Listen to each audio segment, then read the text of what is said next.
Today we have on DeFi Dave from Cap Money. Who, wait, it's just Cap. It's just Cap. Sorry, just Cap.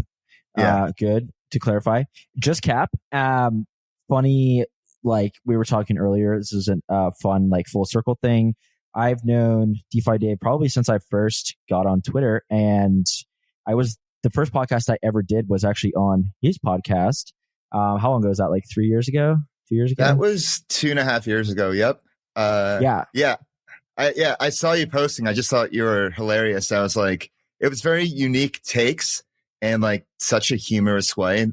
And, you know, I'm such a sucker for original content, and I kind of pride myself on like finding people early. So when I saw you, I just like went into your DMs and asked like, hey, you should come on the pod. Like, come on. And you were like, I think you were like a little bit nervous at first, but I was like, oh, it'll be fine. And yeah. And look at us, full circle today.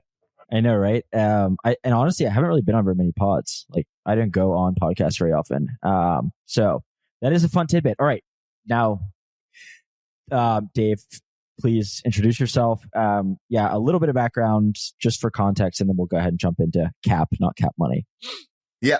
Hey, everybody. I'm DeFi Dave. I'm the head of growth of Cap Money. Of Cap. that's so bad. Nice. I'm the head of that.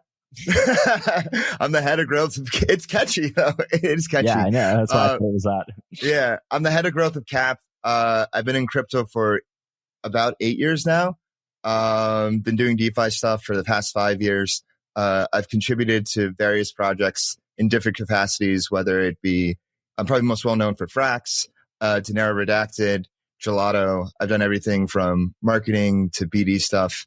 I write pretty frequently. So I used to write for the Defiant. And so I used to go around to conferences and give my little, feedback, my little takes on the conference weeks, and, you know, recently written about DeFi, lore building, all that fun stuff.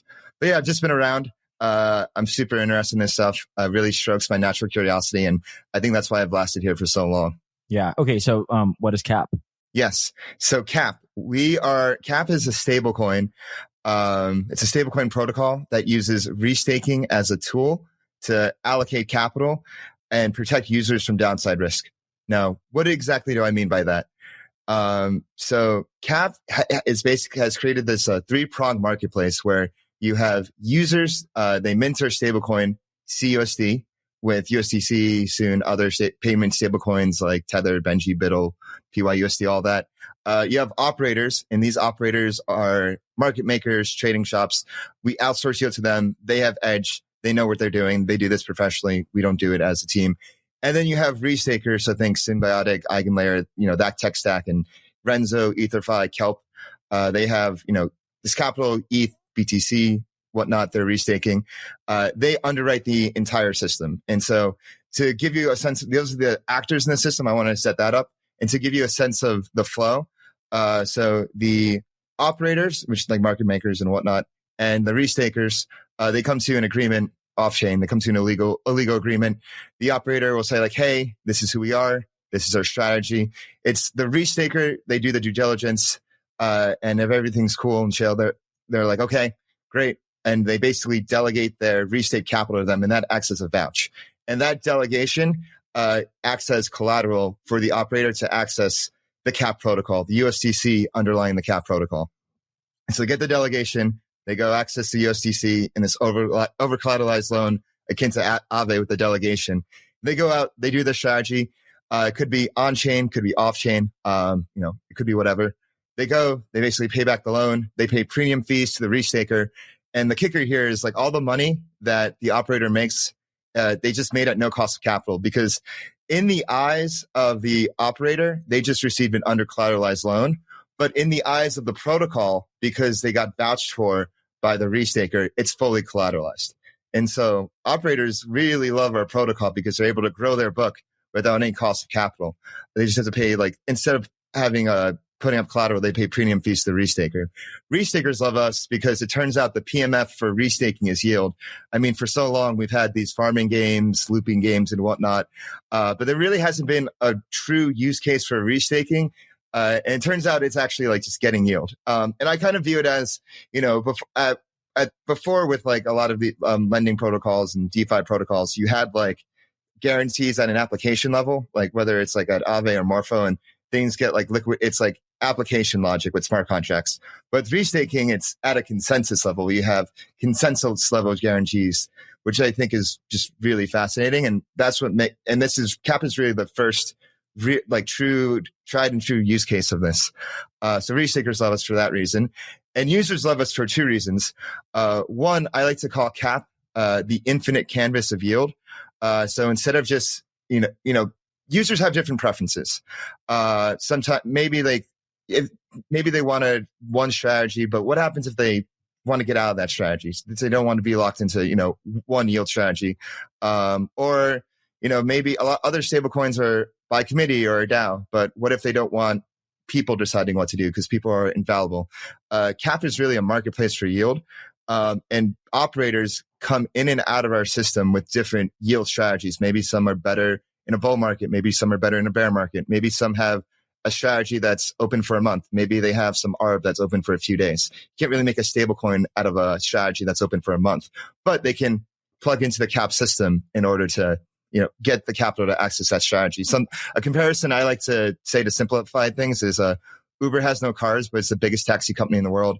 Airbnb has no houses, but it's the biggest hotel company in the world. Cap has no yield, but is the biggest yield aggregator in the world. So it's all markets all the way down. The most efficient way to allocate capital is through markets, and Cap just does that. The second reason is Cap fully protects users from downside risk. Now, what do I mean by that? So let's say like an operator fucks up and like runs off or whatever. Remember, it's the restaker that vouched for them, and it's the restaker. They get slashed. And whatever gets slashed is sold back into the collateral to back the Cap protocol again. And this is all done on chain. And so is there, sorry, just to clarify real quick, is there always sufficient restaked capital such that it can cover any operator defection? Okay. Yes. So I want to dig a bit more into restaking because I used to troll about this a good bit. And you say, okay, we finally found and this is also like some context for why I thought it'd be interesting to have this conversation, because you reached out to me at one point and you were like, I think we found product market fit for restaking. I was like, oh, really now? So just for context, simplify this first and then I'll dig in more. Explain restaking from, the initial inception. Also, you say they're using EigenLayer and Symbiotic. So that is also one of the kind of middleware layers here. Explain the flow, right? So you have a staker, they go to restake. Explain how this works. Also, in addition to that, explain what type of yield the restaker is looking for in order to vouch for what is essentially an uncollateralized loan. Yes. So restaking is basically taking capital that's already doing something and purposing it towards something else. So right now you have ETH. Let's just go with regular LSTs, or regular just staking. ETH is being staked. It's being used to secure the Ethereum network. But that not all that ETH that's being staked is actually securing the ETH network. There's a buffer of ETH. So there you have I think it's half the ETH that's not doing anything. And so that capital can be used towards other things, to secure other activities. And so the idea of restaking is we can restake a bunch of other activities, whether it's other chains, whether it's DA, whether it's oracles, whether it's proofs, this and that, which, could all be possible in the future. But Cap is an instance where you basically take that ETH and you basically use it to guarantee and underwrite, yield generation and these yield strategies of the operators. So basically it's taking the same security guarantees that's used to secure the Ethereum network and using that to secure yield generation to protect users. So it's really a bulletproof underwriting protocol. Okay, so the restakers then put this up as a bond effectively, and they're let's say that vanilla ETH staking is yielding, I don't know, 2 to 3%. They go to restake. What are they looking for on top of that? And these are oftentimes aggregators, pools, whatever, large validator sets, right? What do they want on top of say 2 to 3% to sort of put their bond up in the context? So go ahead. It varies by operator because different operators have different experience, different range of risk in their strategies. So it could vary anywhere between 2 and 4% right now. You can actually go to cap.app and like check all the delegations and operators and see what premium fees they're paying to the restaker, but it all varies. So it's a good 2 to 4% on top of 2 to 3%. So that's anywhere between 6 to 7% all in real yield, which is quite attractive. And sometimes I hear people say like, oh, like why would people want to, put up their restake to do this kind of activity? Isn't that risky? I'm like, well, there's really not much else you can do with this locked. It's already locked. There's only so much you can do with it. I mean, like, yeah, you could farm with it, but for how long? And that's not sustainable. And yeah, you could loop it, but that comes with its own risk in itself. You're much better off doing your own due diligence, partnering with operators that know what they're doing, that know their shit, and earn yield on a consistent, sustainable basis.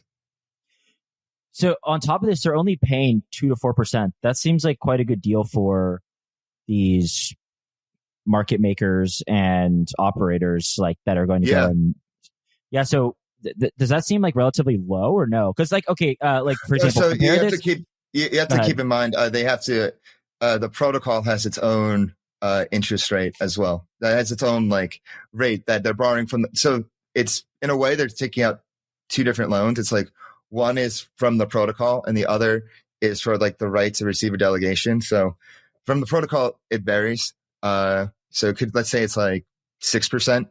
And then from like the restakers, it could be like 2 to 4%. So it could like vary anywhere between like 8 to 11% total. And let's call that it's called the hurdle rate. And they just have to beat the hurdle rate for their strategy. So they have to beat anywhere between 8 to 11%, depending on the market conditions. Okay. So what are these operators doing? I know this isn't like so relevant to the actual cap side of it, but like, what are they doing on chain? Like, are these, like HFTs and hedge funds or what? Like I saw on the website. So you've like, I don't know if this was your raise or the operators, but like Franklin Templeton and like hang on, I was looking earlier. So like are I don't know if that's it's both. It's both actually. So yeah. So like, what are they doing? Yeah. So yeah, Franklin Templeton let our seed, the non-operator, but they let our seed round.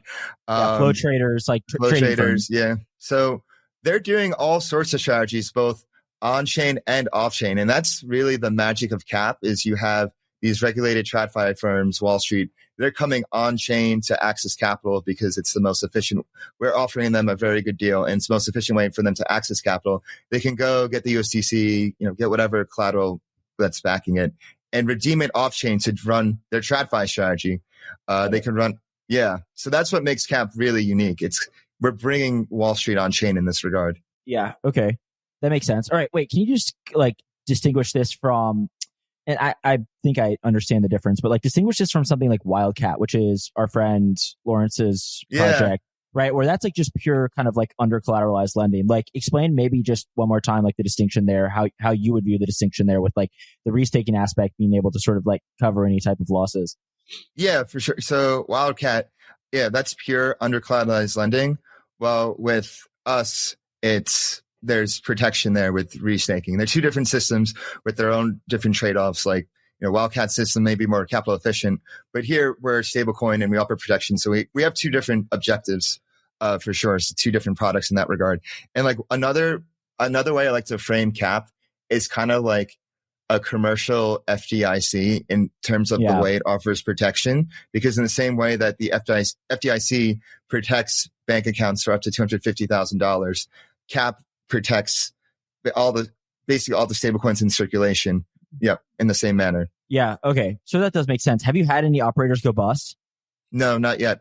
We don't want to see that happen. I don't want to see that happen. But yeah.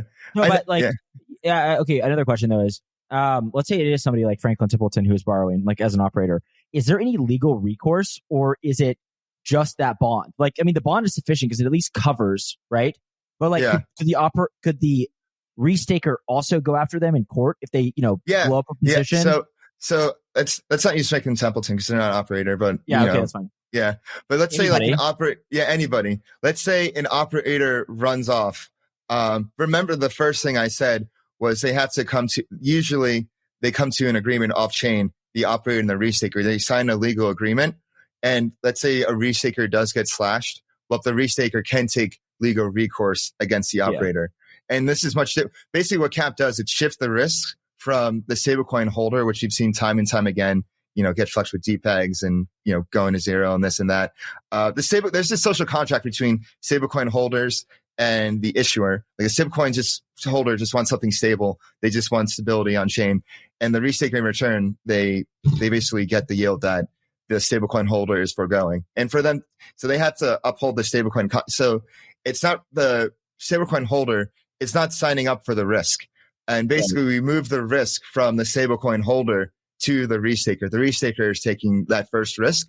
And if something does happen, as a stablecoin holder, they can't really do anything as an individual. There's only so much they can do as an individual. Meanwhile, a restaker is this legal entity. They have, firepower. They have the resources to go after the operator in case anything does happen. Okay, the last little technical minutia. There's two versions of the cap stablecoin, right? Is there like a yield bearing version and a naked vanilla version? Is that how? Yeah. So explain that.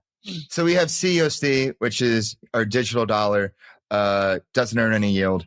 Straight up dollars on chain. It's digital dollar on chain. And then you have stake CUSD, which is the amalgamation of the borrowing that's happening and our base rate as well. So when our collateral isn't being lent out to these operators, it's just put in our base rate, which right now is Aave. So that's that's our base rate. But when it is being lent out, we're lending it out to operators. They're performing these different strategies. How much do you have lent out right now to operators? Do you know, rough number? I think right now we have 15, 20 million lent out to operators at the moment. And so we're working on getting more online. More are coming online as we speak, which is exciting to see. It's a process, because it is a new system. But like I said, all the restakers are really excited about it. All the operators are really excited about it. When you're doing new things, it's a bit of education to get everybody up to speed. But once they see the yield coming in, money talks. The other thing too, I was going to ask is these operators, once again, going off and doing their own proprietary strategies. Is there a duration? So what happens if somebody, pays it back in a week, right? And so you're kind of locking this up, or everybody along the kind of middleware supply chain is expecting, 5% yield, obviously on top of the restaked aspect. They're expecting an additional 5% yield, but this ends up, being a strategy where they pay back in, call it a month. And then so it kind of reduces the actual nominal amount. How what do you think about the terms of these loans and how quickly are they paid back? Yeah, for me, it's a matter, it's up to the operator to manage these loans. And, this is what they do for a living. And so I have full confidence in our operators to do so. We're the ones that we've onboarded first, or like I said, they're your flow traders, they're IMC, they're Frostinara, they're all these operators.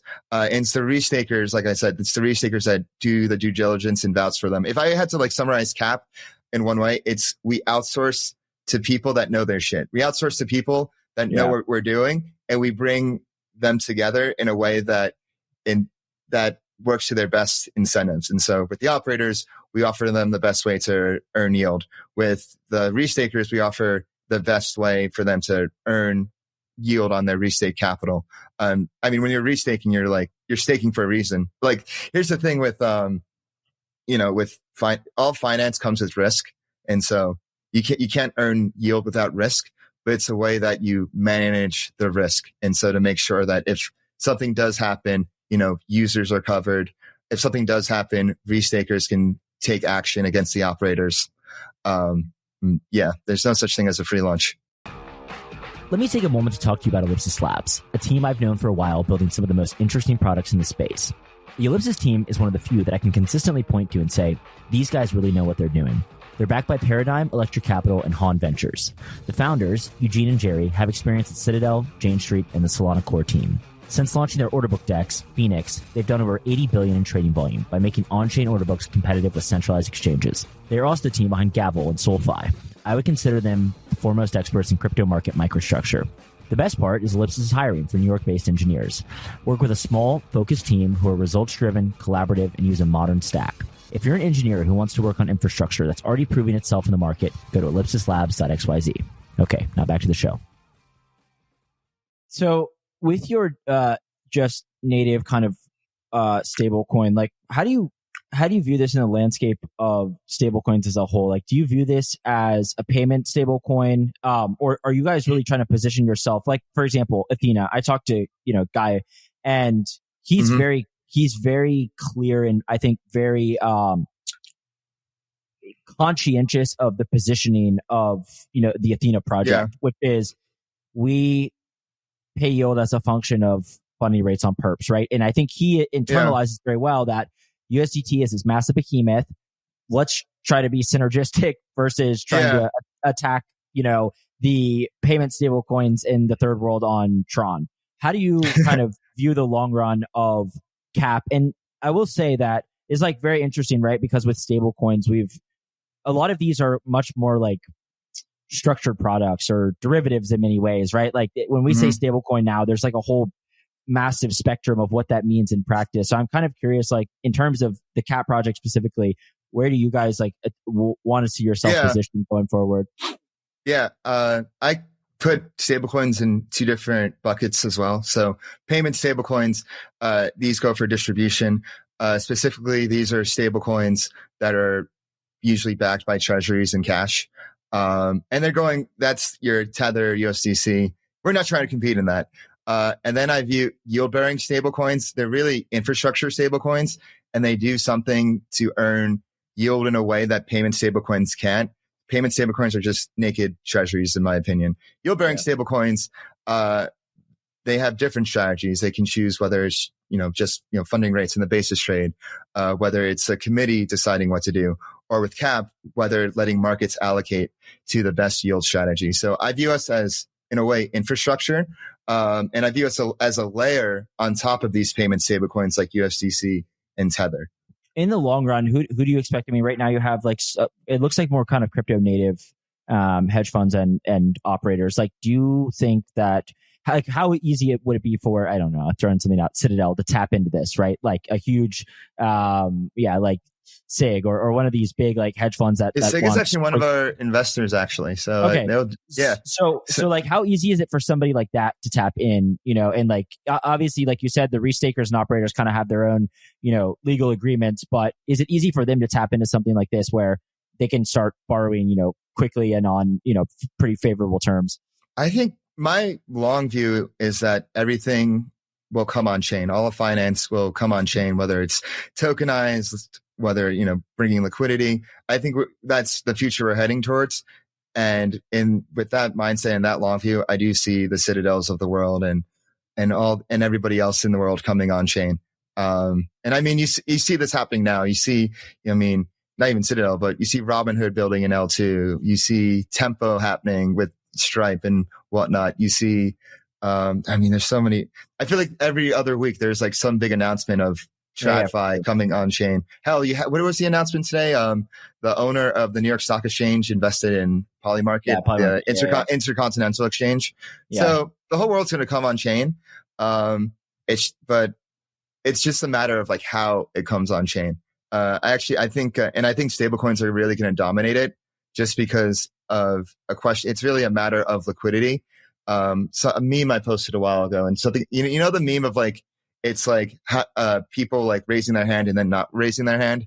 It goes something along how I put it. It goes along the lines of, how many people want to tokenize everything? Everybody raises their hand. How many people want to provide liquidity to it? Nobody raises their hand. Yeah. And so it's hard to even in TradFi in the traditional finance world, it's hard to bring liquidity to exotic assets, let alone on chain. And I think stablecoins will make it easier for there to be liquidity for exotic strategies. Okay, a little bit of a different subject, but similar vein. Restaking in general, you like we were joking, this is the final, like we finally found something useful for restaking. What else has seen success with restaking? I haven't followed this, so I'm like being earnest and asking. This is not like a totally it's not a loaded question. I mean, it's a little bit, but like what other like product, are there any other sort of, viable product market fit for restaking in your opinion? And what have you seen? That's a good question. I really just consider myself the restaking expert when it comes to yield, not reeling towards other things. I mean, I think it's interesting, the idea of bringing something as security guarantees of Ethereum and bring it to other applications, whether it's proofs, whether it's, it would be cool. Like, some actually, I'm trying to think. I'm not sure, to be honest. I'm really not sure. Yeah, I'm not either. Yeah. But, there's like this huge, I mean, the reason I ask obviously because there's a massive kind of, narrative of this, particularly during the bear market. This was like a fixation. And while I don't know what exactly is being restaked or has like found real traction with restaking, this like cap does make intuitive sense to me. Yeah.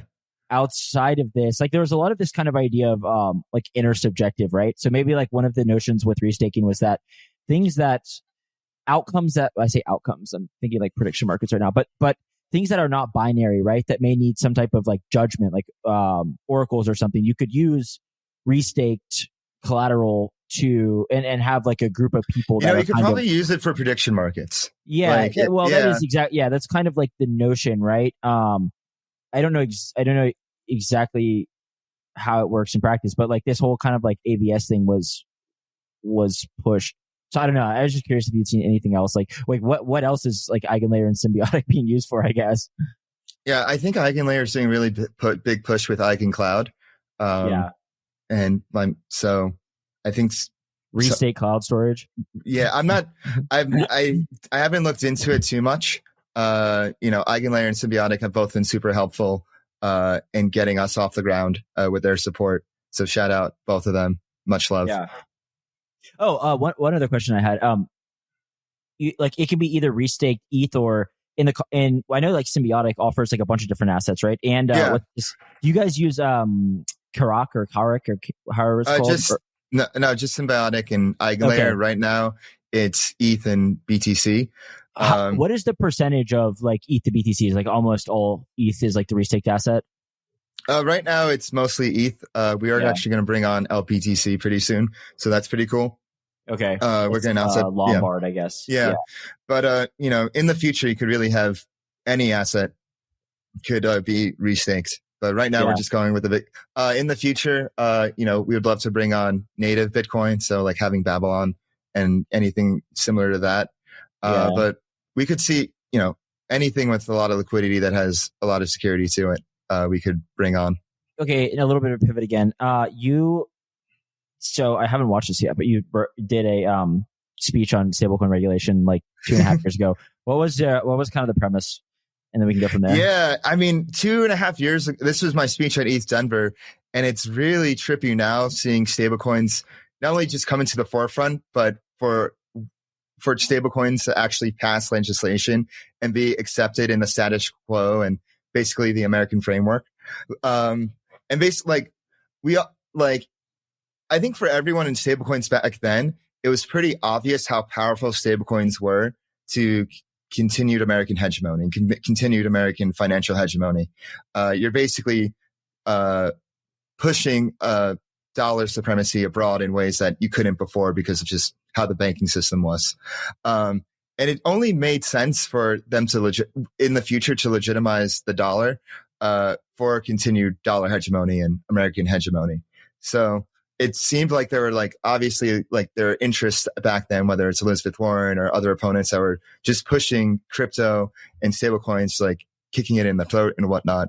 But I wanted something, that someone who I talk to a lot, a good amount, Sam Kazemian, and one of the things he's said, good friend, and he said is it's things turn so quickly. So when things may seem super bleak, they could just turn positive in a snap. It just takes one administration.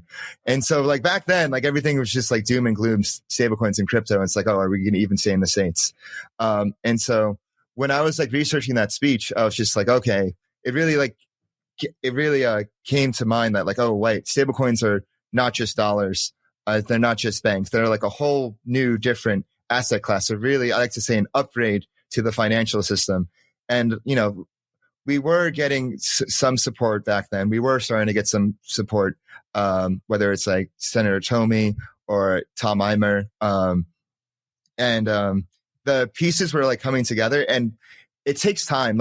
We're kind of spoiled with being in crypto. Things just move so fast, and we expect everything to move so fast. But Government doesn't work like that. Passing laws doesn't work like that. It takes years to educate people. It takes years for different interest groups to set a foothold in Washington to develop those relationships.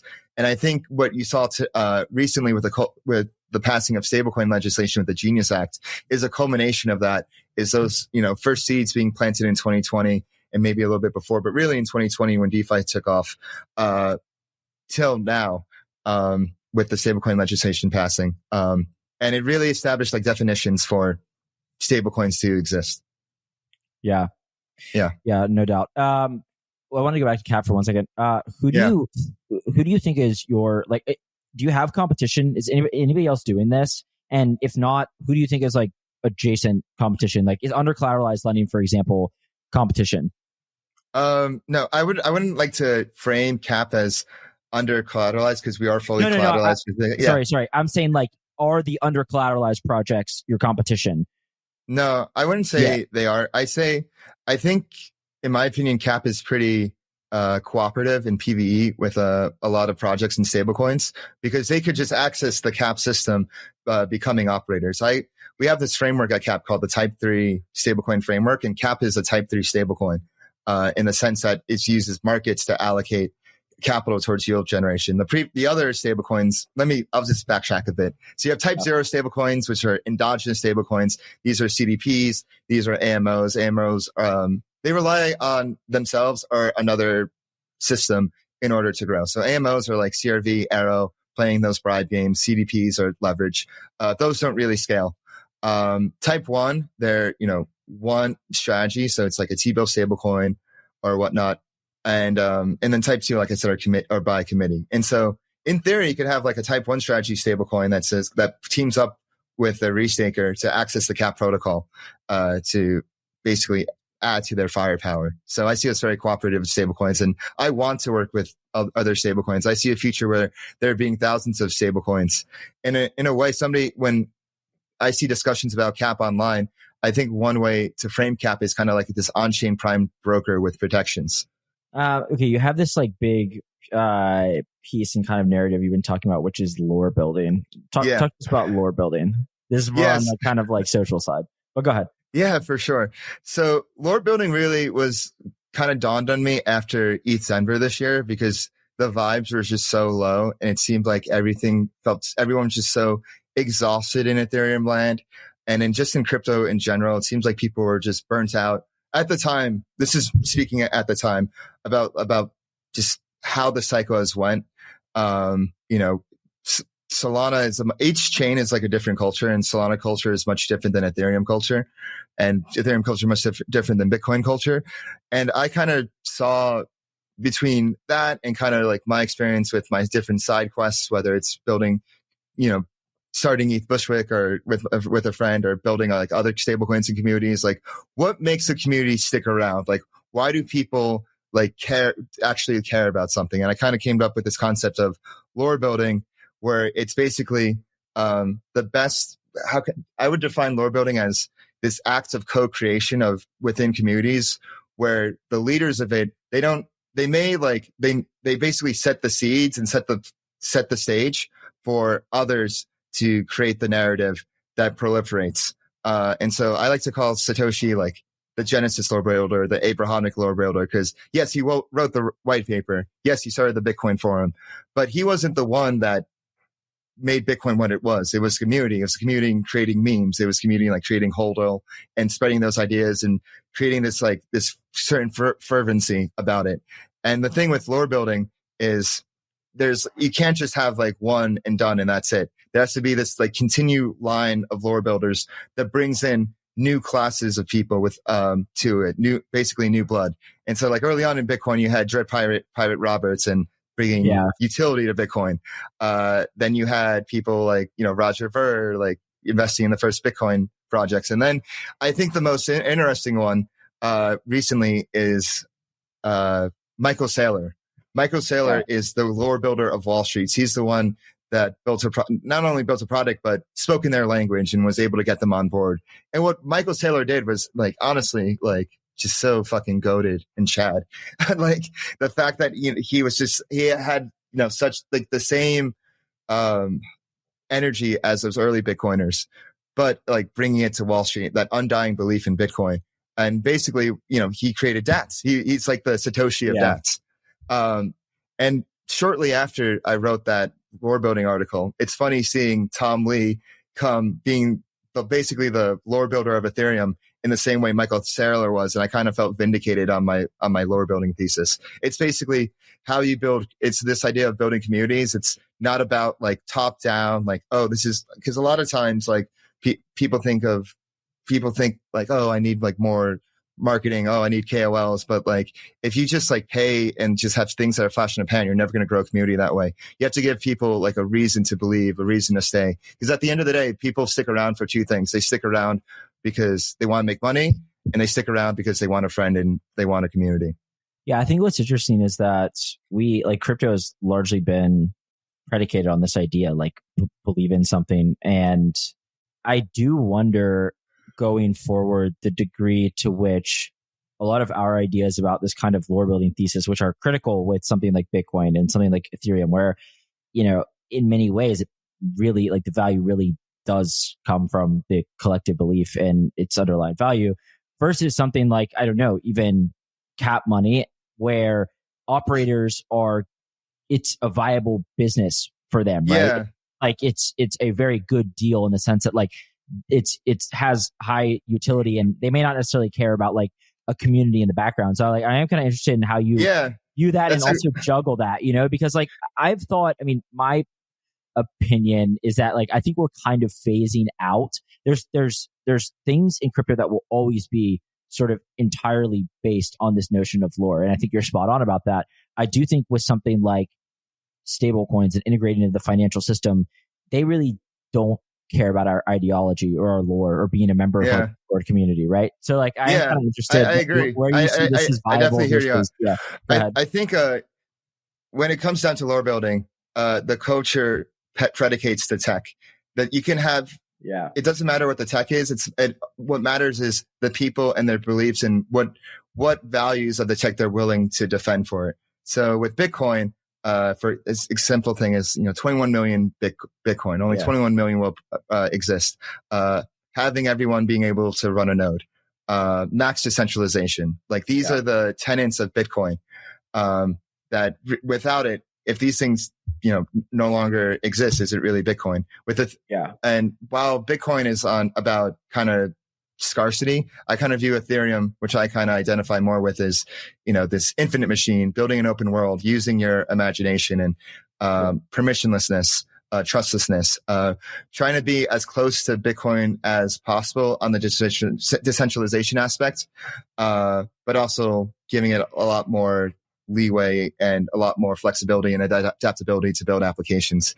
And then you get the applications on top of it. So you basically you have this line of you go from rules to more opinion. So like Bitcoin has like the most structured rules. And then you have Ethereum where you start to get like a little bit more opinion and expressiveness. There's still rules. And with like every layer on top of it with application, there's more and more opinionness. And I think with cap in particular, we still do have those rules. We still do abide by, we look at Ethereum as a model for sure. Like something I like to say is, before Ethereum, you had different blockchains that were like Swiss Army knives.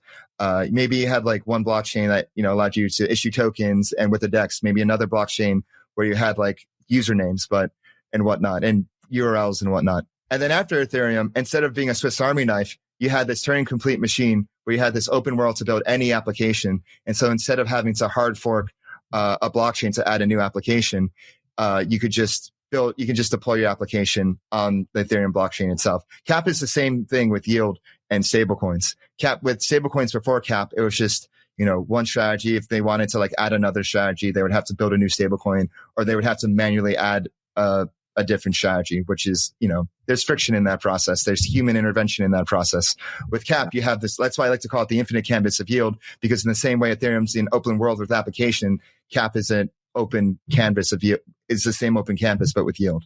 But going back to your point, with Cap, because there's different stakeholders in the system compared to Bitcoin and Ethereum, like with Bitcoin, you have miners and with Ethereum, you have nodes and, that whole process, all different stakeholders. The stakeholders in CAP they have much different interests. They still have to abide by the rules of our protocol, but it is maybe the culture, I would say, is more practical. Like the end game is like, okay, like we're doing this. We're not doing this out of the kindness of our hearts. We're doing this because we want to grow our books and like earn yield.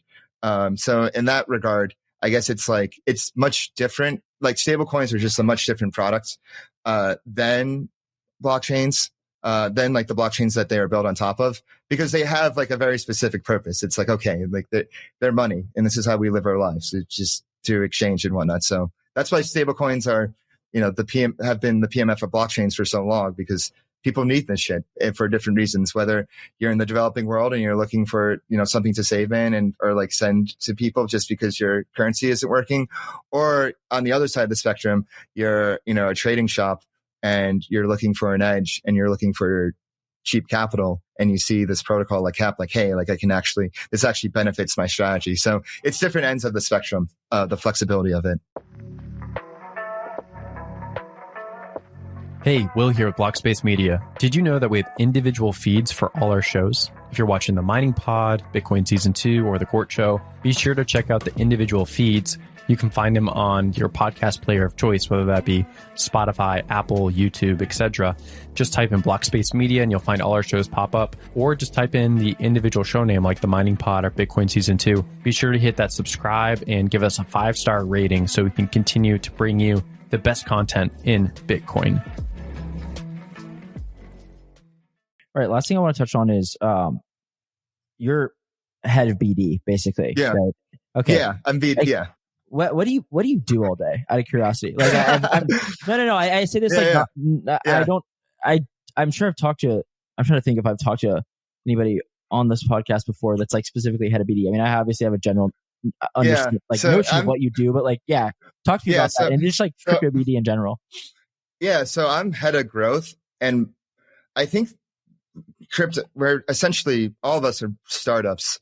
And with startups, you have to wear many hats. You have to be very adaptable, and you have to be able to adjust to whatever needs of your startup or your protocol at the time. And so my job all day is, I kind of like to think of myself both as the personality hire of CAP, the educator of CAP, and I would say my job revolves a lot around communication, whether it's communication to the masses. Luckily, I've been very fortunate to have built my distribution through Twitter, whether it's through podcasts and whatnot. And so, using that channel for education and getting out the word about different things, or just, that's in terms of like marketing and awareness and education, because stablecoins are complicated. It isn't the most intuitive thing.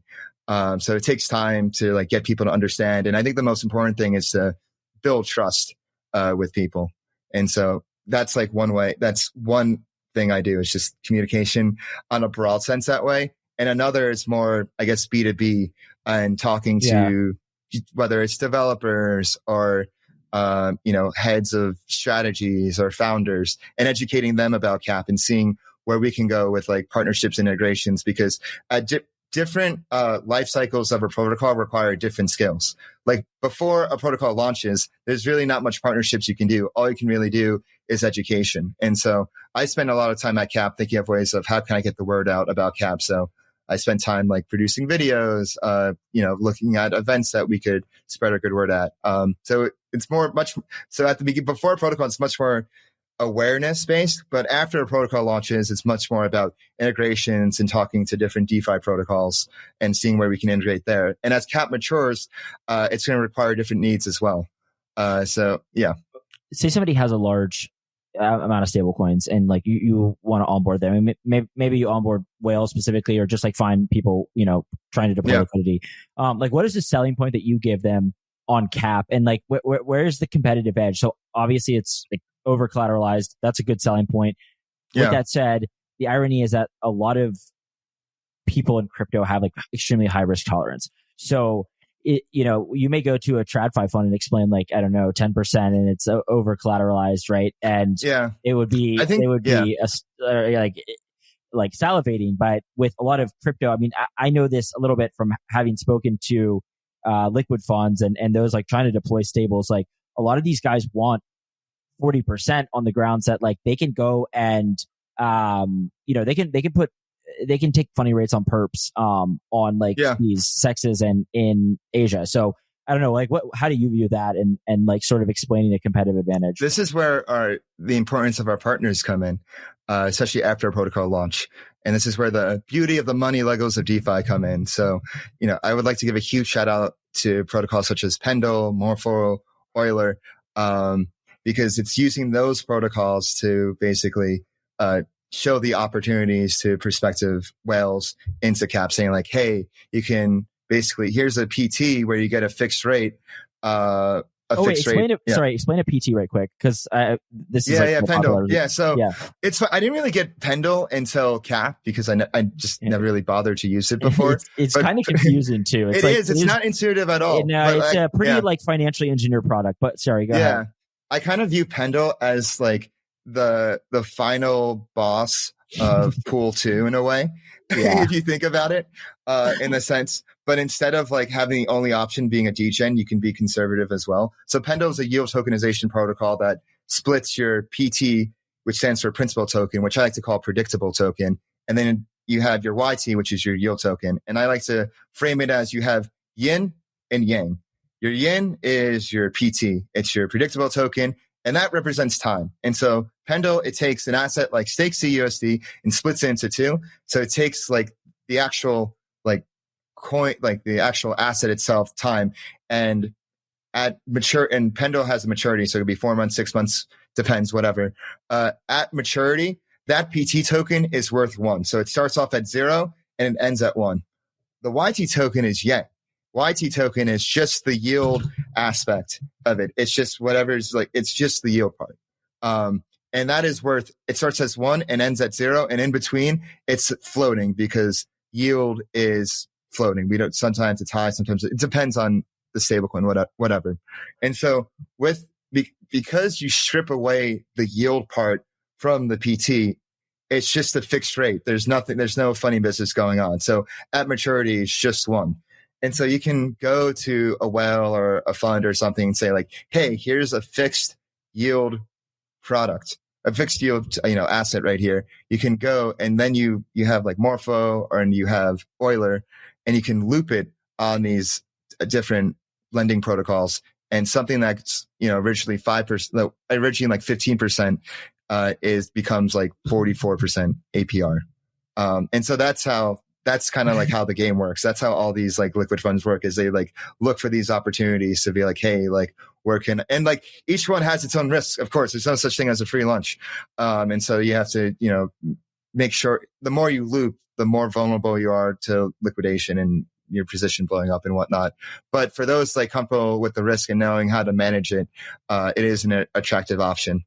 Yeah. What are caps? Caps. Yes. So that's our points. I was just looking at, I was looking at Euler while you were talking. So that's our Frontier program. The Cap Frontier program is our points program. I'm very proud of the way we constructed our points program, because how we kind of thought of it are like, what are the most important activities to incentivize? There are no caps rewarded for anything that's real yield. The only way to earn caps is basically by holding CUSD, which is 10x caps, or like holding the YTs, whether it's like YT CUSD or YT stake CUSD. And why I call like Pendle like the end game of Pool 2 is because like holding like the YT CUSD is kind of like the most extreme version of Pool 2, because at the end of the day, you want people using your protocol, using your stablecoin, and like people that are like holding caps, they're speculating and it represents speculation. Meanwhile, everything else that's real yield, whether it's like the PTs or stake CUSD, that's just the real yield aspect. We want that to stand on its own. Well, this has been fantastic. You think we covered everything? Yeah. I guess like I have a question for you. Like, what do you think of restaking now, and what's your honest opinion of cap? Because I know you have a very critical eye, so I'd love to hear what you think about restaking after this, and what you think about stablecoins like cap after this. Well, to be honest, I would not have had you on had I thought cap was like a totally like Ponzi game. So I understand what you're trying to do, and I think it's very interesting. a lot of this stuff is, to me, like still so very difficult to parse because it's very incentivized. There's a lot of different things going on. It's a lot of looping. It's, we're playing more sophisticated. I mean, Pendle's, like you were saying, the end boss. I consider it kind of like the end boss of like sophisticated ponzification. Now, it's not to say that this stuff, it's not to say that there isn't like viable, long run sustainability for this stuff.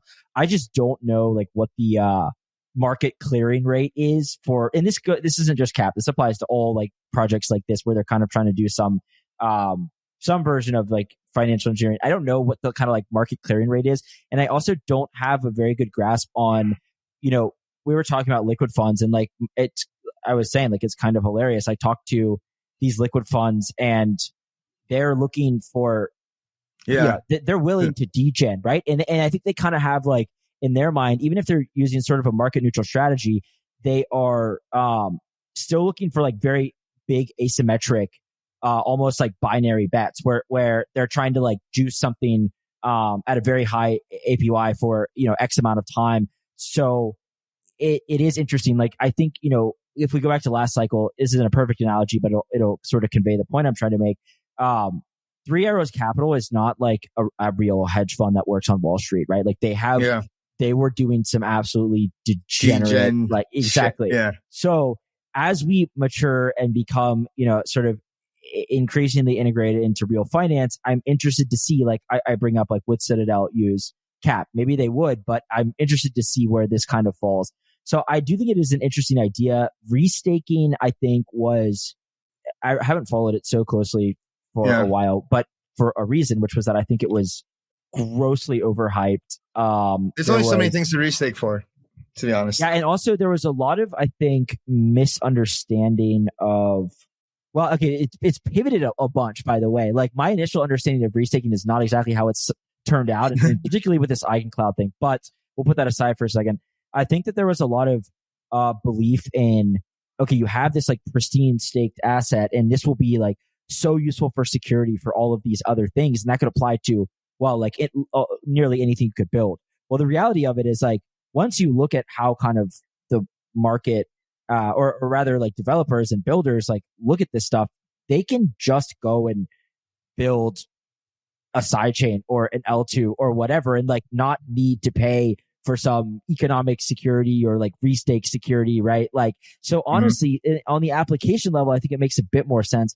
Also, there was this kind of like pre-confirmation idea, and it's like, dog, this stuff gets so complicated, and when you're talking about trading, like, there's latency and, like, how you trade on blockchains, it's like, dude, they'll just go and make their own thing. Like, they don't necessarily need to use some type of like restaked, bond or whatever. So I don't know. I think you found something interesting. Let's put it that way. I hope it works out, and it does make some intuitive sense. But outside of that, I just think that, like, there was a lot of hype. This is like the natural occurrence of all this stuff, right? There was a tremendous amount of hype, and, well, I don't know how many like really viable use cases there are, and not even just viable use cases, like how valuable from an infrastructure layer that is, right? Like, it may be such that, and I would just assume this, you don't have to say yes or no, but like, my assumption is that, like, you guys get far more value and actually return